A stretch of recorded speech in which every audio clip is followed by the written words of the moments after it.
আজকে আমরা আলোচনা করব কুমড়ার জালির কোনো সমস্যা না থাকার পরেও জালি নষ্ট হওয়ার কারণ সম্পর্কে। কুমড়ার জালিতে সঠিকভাবে পরাগায়ন হচ্ছে, ফলমাছি বা গুজরা পোকা আক্রমণও দেখতে পাওয়া যাচ্ছে না, তারপরেও বড় বড় ও সুন্দর জালিগুলো নষ্ট হয়ে যাচ্ছে। ফুলের গোড়া থেকে পচন ধরে নষ্ট হয়ে যাচ্ছে, কিন্তু এই জালিগুলোর নষ্ট হওয়ার কোনো কথাই ছিল না।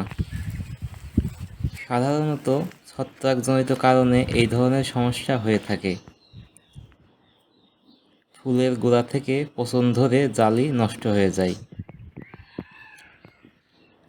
এটি সমাধানের জন্য আপনারা কার্বনডাজিম গ্রুপের ছত্রাকনাশক ব্যবহার করতে পারেন। কার্বনডাজিম একটি প্রবাহমান বহুমুখী ছত্রাকনাশক। ছত্রাক দমনে প্রতিরোধক এবং প্রতিশোধক হিসাবে কাজ করে। কার্বনডাজিম পাতা পোড়া, পাতার দাগ, powdery mildew, Downey mildew, anthracnose, বিভিন্ন রকম পচা নিয়ন্ত্রণে এটি ব্যবহার করা হয়। এছাড়া বিষ শোধনেও এটি ব্যবহার করা হয়। কার্বনডাজিম কিভাবে কাজ করে? এটি প্রবাহমান হওয়ায় গাছের পাতায় প্রয়োগ করলে সমস্ত গাছে ছড়িয়ে পড়ে। গোড়ায় প্রয়োগ করলে শিকড়ের মাধ্যমে গাছে ছড়িয়ে পড়ে। তাই যে সকল ছত্রাকনাশক গাছ বা পাতার ভিতর আক্রমণ করে তাদের দমনে এটি বেশ কার্যকর। কার্বনডাজিমের ব্যবহার সাধারণত রোগ হওয়ার প্রাথমিক অবস্থায় কার্বনডাজিম ব্যবহার করলে বা প্রয়োগ করলে ভালো ফল পাওয়া যায়।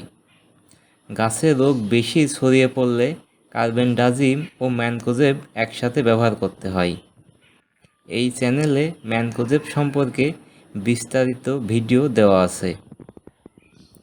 প্যাকেটের নির্দেশনা অনুসরণ করে প্রয়োগ করা উত্তম। এছাড়া আপনারা প্রতি লিটার পানিতে 2 গ্রাম হারে ব্যবহার করতে পারেন।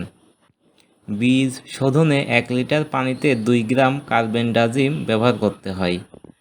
কমপক্ষে 15 থেকে 20 মিনিট পানিতে ভিজিয়ে রাখতে হবে।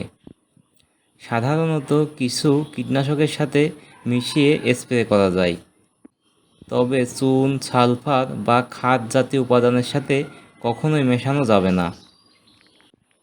জমিতে বা গাছে অতিরিক্ত প্রয়োগ করা যাবে না। একই জমিতে বারবার স্প্রে করলে বিরূপ প্রতিক্রিয়া দেখা যেতে পারে। এটি একবার ব্যবহার করলে 7 থেকে 10 দিন পর্যন্ত এর কার্যকারিতা থাকে। আমাদের চ্যানেলটি ভালো লাগলে একটি লাইক ও সাবস্ক্রাইব করে পাশে থাকবেন। ধন্যবাদ।